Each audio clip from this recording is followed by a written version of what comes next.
Hey everybody, first of all, thank you so much for joining us on this little adventure here. A couple weeks ago, I kind of snuck out of the dealership. I headed down to northern Indiana, or as we like to call it, Michiana, the fictitious land between Michigan and Indiana, where most RVs are built.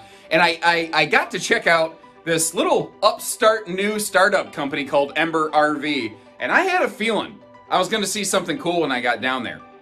The footage you're about to see is what I captured when I went down there. And when I came back and I showed it to our leadership, they were just as excited as me. Like, you'll actually see, when I first got there, I wasn't really sure what I was getting into. And then the more that I got into this, the more excited I got, and the more interested I became in this product, because it's so different from everything we have here. It's so fun, so exciting to me, and it does like anything anyone ever asked a small camper to do. They just said, okay, we'll do that, we'll do that, we'll do that. It's an amazing offering here, and I am very excited to announce that we will be one of the charter dealers for Ember RV. The RVs that you're about to see in this video are their early access preview prototypes. There will most certainly be updates. And actually, that's one of the reasons I'm getting this footage out. The factory said, hey, we saw you got some footage out there.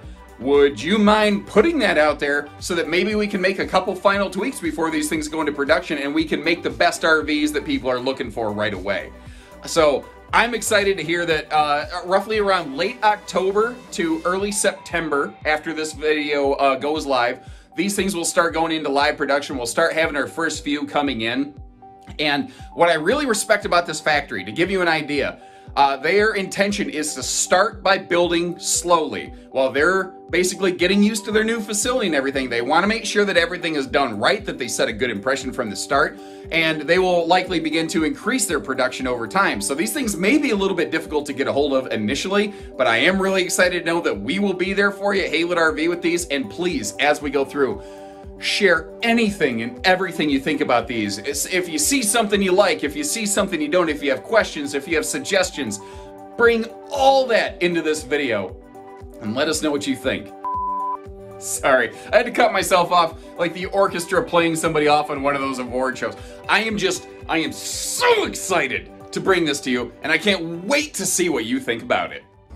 And you might notice there's nobody really in the display currently. I swear it's not because I smell very badly or anything like that. I just happen to catch them at a little bit of an off time, which I figured, perfect opportunity to start rolling the camera here. And I want to hit on some very important specifics today, but I also kind of want to keep this sort of very surface level and introductory. We're going to just really fast fly by a couple of their models here. And I figured before we did that, something that really struck me, even from a distance, was just the visual look of these things. The way it really stuck out to me. So much of the RV industry just looks the same all the time. And certainly, you will see some similarities here as we go. There's certain floor plans, certain concepts, things like that, that just naturally, work better than others. And if you're a smart, business savvy person, you're going to gravitate toward a little bit of that.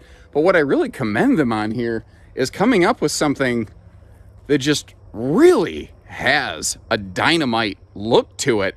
And another, a sense that I get here is nobody told them there were any rules.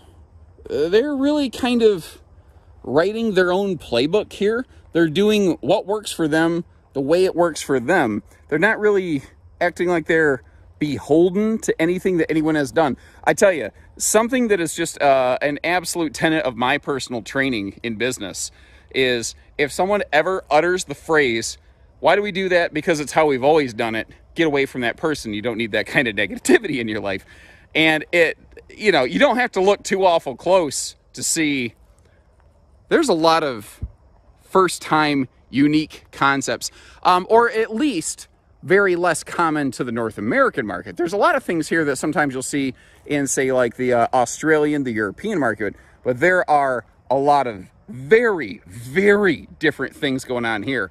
And actually, I'm really glad they had this set up, because one of the most unique, interesting parts of this to me, it comes right from the ground level. So for the most part, a chassis is a chassis is a chassis, right? Like maybe there's the Norco frame, there's an I-beam frame. There's nothing wrong with those. They're very, very good frames. But this group here, they went a little more heavy duty with a box tube steel frame, which, like, if you're looking at like a mobile Sweets fifth wheel or something crazy like that in some serious money, you'll start seeing box tube framing. We're seeing that here on a little single axle camper that, you know, could be used for like some overlanding and whatnot. And what's interesting is it's actually really been predicated by a very different suspension than what you see in the main market. And just right here, again, at the chassis level, there are so many very interesting things I want to point out. But I'm going to try to keep it really to the high points. But if we get down here and you look at this, you notice how that whole suspension looks different? That is a truly independent trailing arm suspension system. That is a more true off-road. You see, and this is the standard setup on these. You've got the double shock standard, and again, true independent wheel movement function. I don't know if you've ever seen how one of these handles adverse road conditions. Even compared to like a torsion axle suspension system, there is no comparison. This is more expensive. It is also easily one of the best handling, best riding things ever. Goodyear Wrangler tires here, standard TPMS standard. And look at this. Single axle campers sometimes are a little bit guilty of being a little more wobbly at a campsite. And you can't exactly put an X-chock on a single axle, right? So why not build the stability in? Now you don't have to occupy storage space with your wheel chocks. And then they couple that up with the jack system here. So these are manual jacks, which almost seems, I consider this to be a very high-end product. So why would they go with manual jacks? And the answer is for jack leg independence. This is the kind of thing that could very well be used at a non-traditional campsite, where the left and the right sides of the RV may not be exactly nice and level. So having manual jacks versus power jacks that really kind of hinge and scissor together allows you to use, you know, one jack higher, one jack lower. And are you noticing they also, not just on the wheels, but every jack leg has its own little independent stability system here. And perhaps you notice the front of this. They got away from the traditional tongue jack that virtually everybody else uses. This is basically a single power stabilizer jack leg like you may have seen on another trailer, but it's been bulked up to actually be leveling. So, you know, with the push of a button, you can level this thing front to back. And then you see this up here. They're calling it the Versa coupler. The idea behind this is several-fold. First of all, in the Midwest, we tend to run with a lot of stock vehicles. However, I know that a lot of people say in your Western areas, they tend to lift their vehicles frequently. So that allows you to have a height adjustable hitch instead of needing an aftermarket receiver insert. The other thing is that allows you to swap out the coupler, and we'll get to that in just a second. First of all, though, I want to show off this floor. This is a 1-inch thick pure composite floor. Basically, almost every single thing you see in this is going to be aluminum structure, composite materials. There is very little wood product in this, and from what I've seen, there's no wood product in a structural area. So this is a special composite type material. Basically, one of the tricks with composites is they often have worse screw retention. So what they were doing here is testing various screw retention, and they're approaching like 200 pounds of pull strength on this, 200 like PSI basically, before a screw ripped out of that. I don't know if you're really familiar with that, but that is actually exceeding things like plywood. And I've always said, if you want to have a good house, you start with a good foundation. Now, obviously, there's a receiver hitch on the back. I don't want to diminish that, but I think a lot of people are aware of what that is. I really want to show where this stands out and is different. So this is their first series here called the Overland series, but we're actually going to begin with a little sub-series here called the Overland Micro. And they're technically building one camper, but two ways, and we'll get to that in just a second. And I mean, again, it doesn't take very long to look at this and understand that this is for, especially something like this, a more niche-based consumer. Now, we're looking at the back of the camper right now. And before you judge it, hold on just a second, because they make two versions of this. They make the rock and the roll. This is the rear outside kitchen, and then the roll is the rear outside locker. And just wait till we get over there. So every single one of these is going to have a 190 watt Go Power solar panel. And they will also have a more advanced solar package called their Max solar system. Some of these floor plans, again, are going to look familiar. It's the execution of these that I really like. Like, for instance, on these little guys, which have like roughly a 70-inch wide body, whereas the bigger guys have a 90-inch body, which is 8 or 7.5 foot wide. They're always using the same axle system, which is why the fenders stick out. But this is, listen to that. That is all steel. You can step all over that if you need to. And when we get over to the wider guys, it still has that exact same fender. It's still the same steel. You have a big, heavy-duty, like, blowout guard down there. And remember, you got the Goodyear tires and the TPMS standard here, so the chances of that are also far, far reduced. At the very least, every one of these will have, you know, your stable steps of some variety. We're going to touch on that a little bit more. And this is the smallest little guy. Now, I'm not going to be doing my normal full in-depth, I'm going to go through open everything kind of tours. I'm going to do a couple brief little flybys like this of all of these. And as things roll in, I'll be able to do some more extensive work. Now, even this little thing, I can sit in here at 6'3". I've got awesome space. And something else I want to, like, this is one of the first examples we get to see. They're using, like, European-style windows, where it is actually a dual layer, a dual pane window, but it actually has an interior shade. Let me slide over here. So if you want to blot that out, you can get that blotted out, or you can just have that open for maximum airflow. And I tell you, because it's dual pane, when you close those, the sound dampening here is incredible. It can really quiet down. Now, facing the other direction, you see that big vent fan up there, because this is something I can see people really using off-grid. That'll help keep that airflow moving. The 8000 BTU side mount air is going to be an option in here. Again, solar being standard, that's where you'll see your controller. The standard solar package is a PWM controller. The max package will be an MPPT. So, you know, which system and which batteries work for you, it makes sense to me the way they divided that. But this is what I'm saying, like, just these little touches that they do here. Ooh, and somebody has some excellent taste in reading. I don't know if you're familiar with that. It's not an accident. That's a bestseller. That is written by Jeremy and Stephanie Puglisi, and they are you know, podcasters, travel blog, just all kinds of things. They've been all around this country, and they know their stuff well. So this is, I love that front window on here, but there's a couple other little surprises I found on this. So, like, we saw the little sofa here, which obviously folds down into a sleeper, but look at this. They're doing this all over the place. These heavy-duty magnet jobs instead of hinges, and suddenly we have like a pass-through, almost basement storage space. Little campers don't get stuff like that. Now, you're looking over here. On the left is our converter, but then you see kind of this funny little box space. What is that thing? Well, that right there, that is actually the optional combi. It's a water heater and furnace combo. So if you want those extra functions, you can get that. If you're looking for something a little more bare bones, rustic, basic, you can leave that out. Now, doing things one way consistently is something I see done a lot, and you may have noticed they have this funny thing on the front here. What is this guy? Well, since they're not doing a traditional tongue jack, they had an opportunity to change things up. Now, we saw that big power front leveling jack on the chassis, right? That is on the, you know, the 7.5 foot wide chassis. Here on the micros, you have almost like a twisting sort of boat style leg. And the reason they didn't go with the traditional tongue jack is something I want you to know is that what we're looking at today, these are all the very first prototypes. This, what looks like a tongue jack mount, that will actually be blocked off so that you can use it as a step.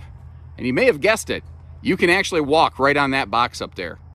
Case in point, I got my 205 pandemic poundage dad bod up here, and this thing doesn't flex at all under me. This is very heavy duty. So if you need to get up here, you need to clean, service something, you need to help get things mounted. Because the little J rack, the kayak rack, will always be standard. The THULE roof mount rack system will always be standard on these little micro guys. And the cool thing about that, THULE's a huge company. They make a world of accessories that, because this has the base THULE rack, there's just tons of different things that you could mount to this. There's actually a really cool aftermarket kayak rack that has like a gas assist up and down so that you don't have to necessarily climb all the way up here. You can actually potentially like side load kayaks in this thing. Now, the tent system that we're looking at here, this is not going to be standard on these, but it is an available option. So suddenly we've turned a 1 or 2 person sleeper into a 3 or 4 person sleeper. And more than just standing on it, this actually serves two other purposes. You have 40 pounds of propane capacity on these with a nice little auto changeover regulator. And on the other side here, we have our enclosed battery compartment. And the way that they have this all set up, it's all lithium compliant if that's the way you want to go. And depending on how you stack them in here, you can actually get up to 4 of those Battleborns in here. And then just there's so many details on this, like the little laser cutting on these like corner braces right here, and underneath that, you know what? Actually, hold on. Let me go get you the sidewall cutaway. So this is what we're looking at on those corners, right? Well, take a look at the joining structure on this. So again, they're using all composite materials like double Asdel laminated walls, front, rear. Everything on this is going to be composite material. Really thick, heavy-duty structure here. And if you're really looking close, you see that little guy. They're using Eternabond tape on all these corners, which if you're not familiar with that stuff, once you put it down, you're married to it till death do you part. And that is going standard on every single thing. But without a cutaway like this, you can't see it. I'm really glad I had a chance to steal this. Now I need to go put it back at the display table. Now that ladder thing, you're going to start seeing some more of that. That's some very cool stuff that they've done here. But what I want to actually do is wrap our way around the back. And I like how what they did here is they turned one into two. So this is the rock. This is the rear outside kitchen. You've got a griddle system over here. The griddle, I believe, I heard, will be optional on this in case you want to bring your own, but they'll always have, I believe the technical term for this is the propanus because the gas comes out the backside. But notice even this little guy still has the receiver hitch on the back. That's such a uncommon thing you don't find a lot. Now over here, you see that little kind of chest freezer cooler job. It's a little bit big and bulky, but I love what they did. So it's actually two sides that can run independently. So if you want like fridge, freezer, you can do a little bit of whatever you want.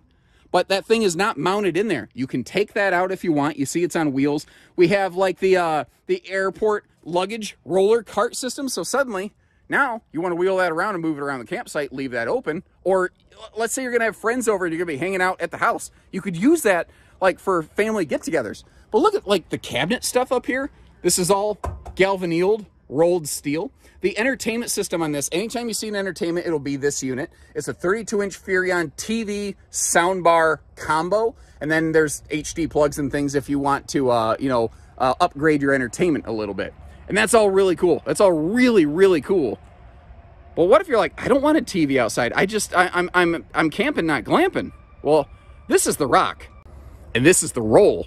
Same camper, but just rear outside locker. Basically, let's just pretty much take all that stuff out. Just leave it blank and let the consumer do what they want with it. And I mean, there's a world of things I could imagine. I could see snowboards going corner to corner in that thing. I mean, what would you put back there? Fishing poles, hiking stuff? I mean, at this stage, I think it's really a case of just, the only limit's your imagination, right? And again, what we're looking at here, every single thing, yep, every single thing we're looking at today, is just a prototype. So there's, and actually, I want to talk about that. That's something that really impressed me. There's been a lot of concerns about how things are put together in the RV industry. These are literally the first of each of these floor plans that they have assembled. And the fit and finish I'm seeing here rivals brands that have been doing this for decades. This is day one. It's only going to get better from here. The little guys impressed me. It's these big ones that blew me away. So allow me to introduce the Ember Overland series. And it had me grinning. Remember, guys, from a distance, just glancing at this. These are different. These are awesome. They're very special. I am very, very excited and impressed with what I'm seeing here. So again, on these we have the larger series. Now the one that we're looking at here is called the 171.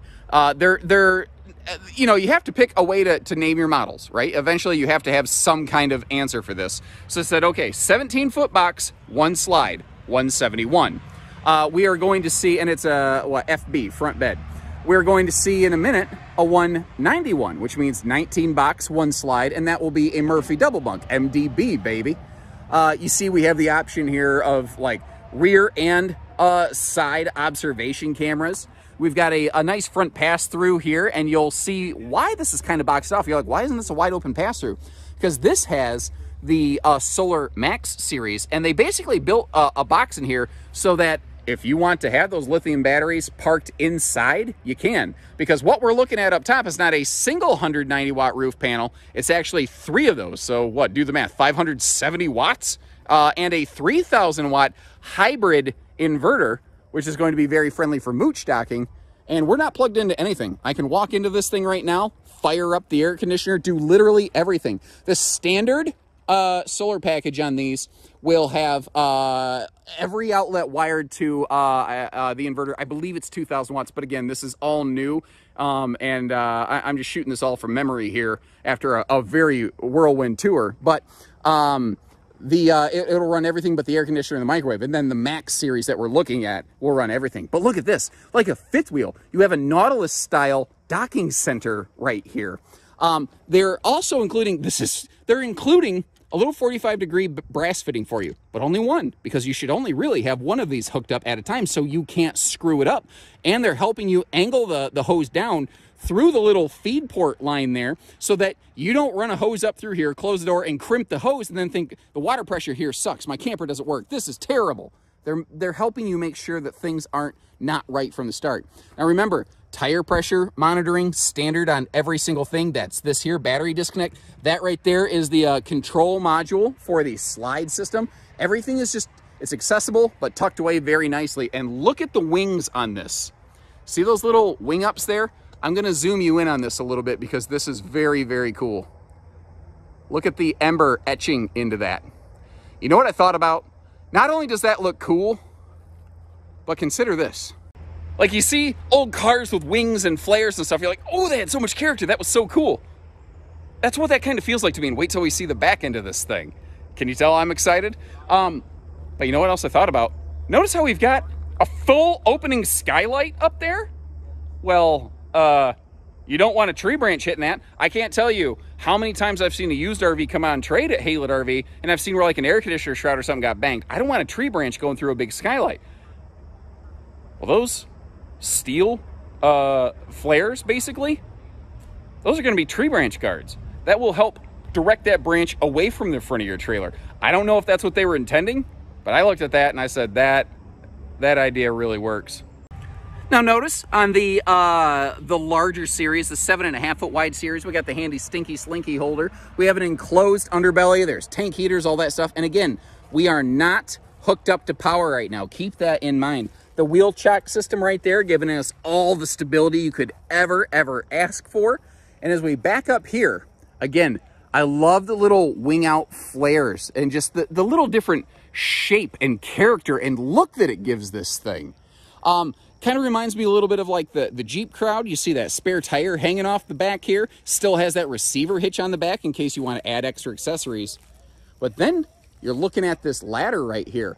So as opposed to an always on ladder, they went with a telescopic collapsing ladder, which my first concern was stability. But I noticed up here, this is an LCI product that actually has a cool little mount bracket right there. They're also going to, again, this is just the prototype, but the final models will include another one of those mounting brackets on the side of the RV. So if you want to be able to get up there and load stuff, you can. Let's take a look up top.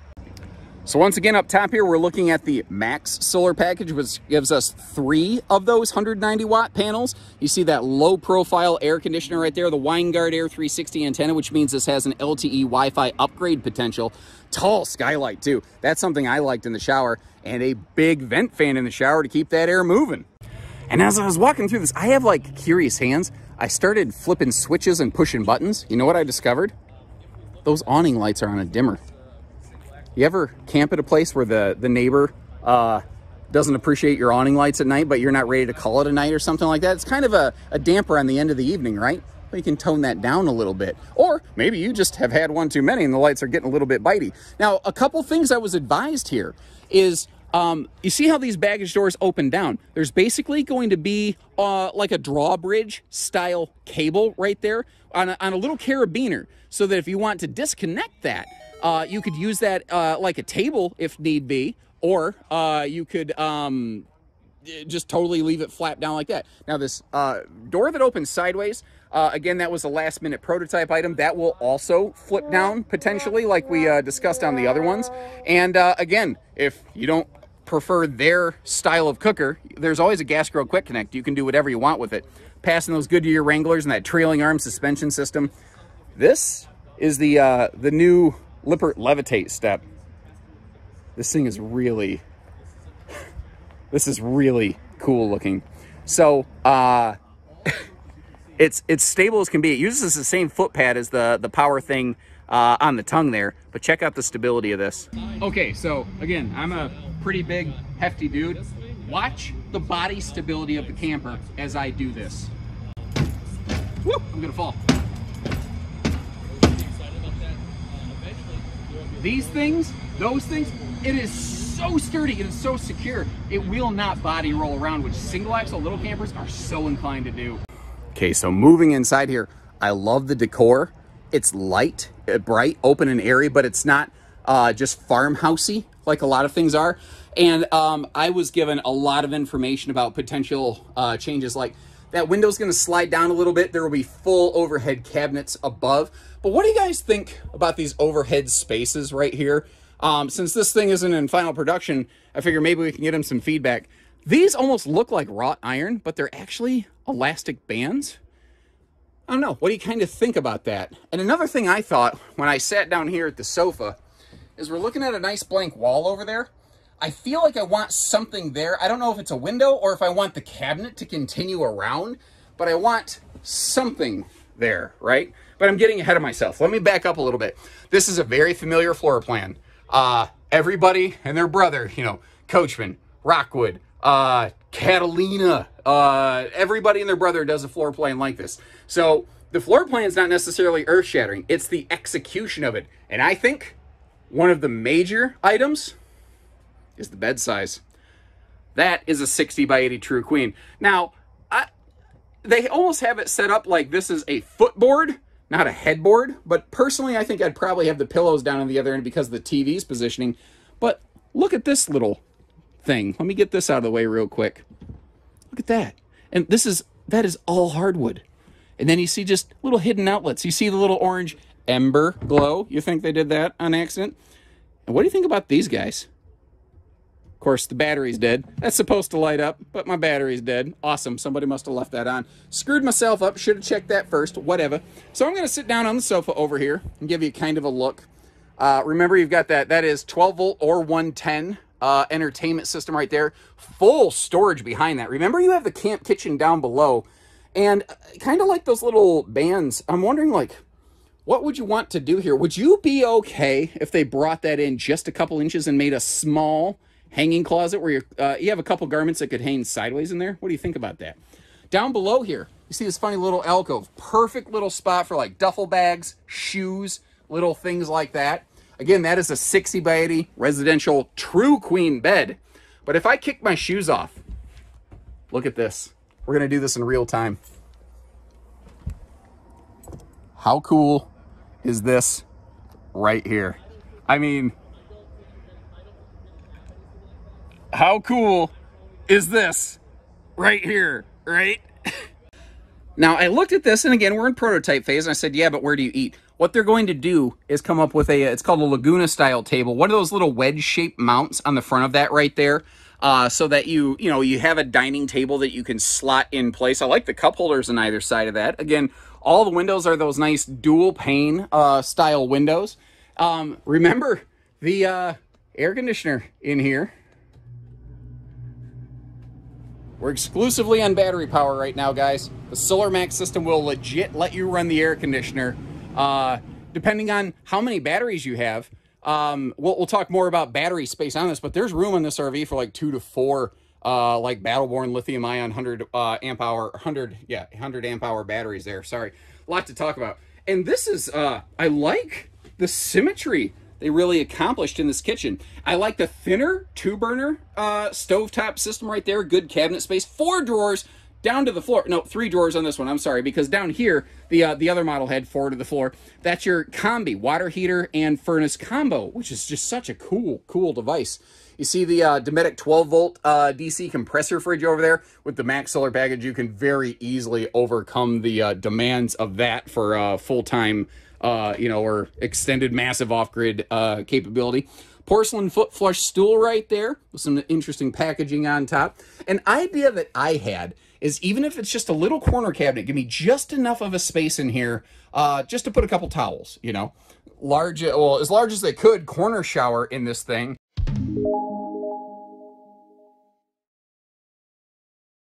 And you know what I like to do when I'm in the bathroom? I got to do my shower and toilet selfies. And I'll tell you this, it's not a giant camper. It's not the greatest elbow room you're ever going to have, but for a small trailer like this, I think they did as well as they possibly could have. And every single countertop in this is a composite type material, so that, you don't have like a T-molded edge, and there's, again, that bigger vent fan. So we looked at the 171 FB front true queen bed. Again, that 60 by 80 true queen, I think, is a deal maker, deal breaker factor right there. Now we're over here in the 191 19-foot box, 1-slide MDB, Murphy double bunk, baby.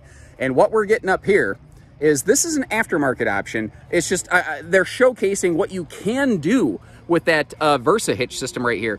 This is an aftermarket thing called a lock and roll. If you are truly, thank you, Mystery Hand, by the way. If you are truly going off grid, you want a true articulating hitch system, you can basically blaze your own paths with that. Combine that with the Goodyear Wranglers, the TPMS, the trailing arm suspension system, and that insane box tube steel frame system. And man, you can body roll this sucker all over the place. It ain't gonna flinch. Again, it has that same, you see the skylight, the limousine style. Like every movie in the 1980s, when someone's in a limousine, remember how they'd stand up out of the skylight and they'd be like, I'm the king of the world, or whatever. That was, what was that? Was that Titanic, guys? That was Titanic. Of course you would know, wouldn't you? Again, you'll see a lot of very similar things reused where they can. Like, if you're really looking at this, like, this has the same Solar Max system. It has the same, like all the same suspension. If you really look at this, they only use like 3 size of windows on this. They only use a certain limited number of cabinet doors. They're very consistent. And I've always liked consistency because I think you get quality from consistency. Again, we have that very cool telescopic removable ladder system right there, which when that folds down, it weighs a little bit of nothing. You can store it just about anywhere you want. And look at what they did here with this double bunk setup. They actually gave us the cool cargo door in the back. I've seen so many manufacturers come so close and then drop that last little cargo ball right there. And this one here, you see we can get up to the 22-inch griddle, which is just simply retracted currently. And something I want to mention, that right there, that is physically a 110 fridge. Something the folks here at Ember are working on, though, is they are working on getting brought in a little 1.6 cubic foot, 12-volt kind of little dorm fridge. So once again, something where everybody seems to miss, they're doing it here. And I'm telling you, I really like the look of the decor elements in this. My understanding is actually Ashley herself, the president of the company, is the one that really kind of handled a lot of the decor here. Like, you see that, notice that little Ember Glow light? If they don't call it the Ember Glow light, that's going to be a crime against humanity, and I demand they fix it immediately. But that is also on a dimmer switch. I like that it's not blue like everything is. Again, a 60 by 80 queen bed here, but you see a sofa down below it. Well, yeah, guess what? It flips right up out of the way, and look at how clean and symmetrical the front look of this is with that kind of simulated cinema seat. But once again, it's those devils in the details. Little armrest pockets, more of that hardwood work stuff. We've got the, outlets, all of them inverted. No matter which solar package you get in this thing, it's just very, very awesome. Now, that TV can pivot around. I think you get the idea. And this is one of those floor plans. I really appreciate that skylight because a front window looks amazing on stuff. But on a Murphy bed, you lose it during the day. Now, if I'm on sofa mode, I still have light, I still have visibility, I still get that larger sense of space. Now, flipping ourselves around here, the dinette, they actually, because they had a little bit wider body, they had some space to spare. They made this narrow body camper with a full 4-person dinette seat. And notice how it's a totally legless dinette. like, you know, easy up-down system. It is carpetless, and in case you're wondering, this is by intention. It's more of those magnet holdbacks I told you about. When you pull this down, now we can get to various slide components, but look at this. This is the slide out, guys. All aluminum welded structure, all composite core material, just in the slide out, in the dinette. Really, the only wood you see in this is just for visual aesthetic, just to make it warm. Anything that is really structural. Again, it's all aluminum. It's all composite stuff. The all our controls up here, you know, with the Max Solar package, we changed that MPPT controller from a PWM. What I love about this, there's just a gauge on here where it says you have this many hours of function left at your current battery consumption. I love that. Very similar to like what you see on some Cherokee stuff over here, the little wave your magic hand kind of control system. And again, you can Bluetooth your phone to that. Again, 12-volt DC compressor fridge. They had to get a little, you know, the one thing on this floor plan, absolutely acknowledge, it is limited on storage capacity, but you've got that double bunk system here. You've got the cargo bunk capacity. I mean, this to me is just really fun looking through. I always like windows in bathrooms. I actually do like them up high like that so that I don't feel quite as exposed if I forget to close it. You know, you're only seeing my wet, balding head, as it were. Really good size shower in this one. Porcelain foot flush stool.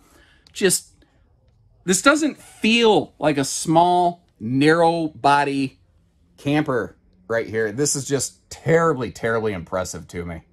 So the question becomes, with the slide closed and that extra wide dinette that I told you about, and with a 10-foot kayak loaded, although you obviously could go longer, what does that do to our traveling access? And at a glance, you look at it and say, well, the kayak's in the way, I can't really get back there. But think about this. When you're at a travel stop, you have room behind you. You can always slide the kayak backward, get it out of the way, and then access the bathroom as needed. So despite the fact that your cargo can get in the way, I still call this one totally turtle friendly, dude. So once again, everything we've looked at today, a literal first off prototype, and already the attention to detail and you can tell I'm excited, right? Like, if you watch me regular, you can tell when I'm really jazzed up about something and when I'm being Josh the presenter, because that's part of my job. This is awesome. Like, standing out of that skylight, you know, Macaulay Culkin 1980s Home Alone limousine style. That's my favorite experience today, taken away from this. But the suspension, the everything. I don't have ideas of weights on this. I know that they've had a high focus on things like bigger tank capacity so that you can do that off-gridding. Again, all of this is very early access. I was invited down here, you know, so not all of this is really just open and available yet. But as more details become available, I'm sure we're going to get them for you. And again, I would love your feedback. Do you love it? Do you hate it? You know, you're gonna, well, how much do they cost? Again, I don't know yet. I will tell you, this is not going to be the least expensive little camper. It's arguably about one of the most heavily equipped I've ever seen. It's going to be a very discretionary kind of buyer, but it's going to be the kind of thing, I call them Kathleen head turners. I'll also say, if you do pull one of these into a park, you better be an extrovert, or you better keep that deadbolt locked, because you're going to get a lot of neighbors knocking on the door wanting to see these things right here. They have a look, don't they? So as always, hope you appreciate the information. If you don't have anything to add, at the very least, hit that like button. Doesn't cost you anything. And if you haven't, make sure you hit the subscribe and catch us on the next one. So take care, stay safe, have fun, and happy Haylett camping, everyone.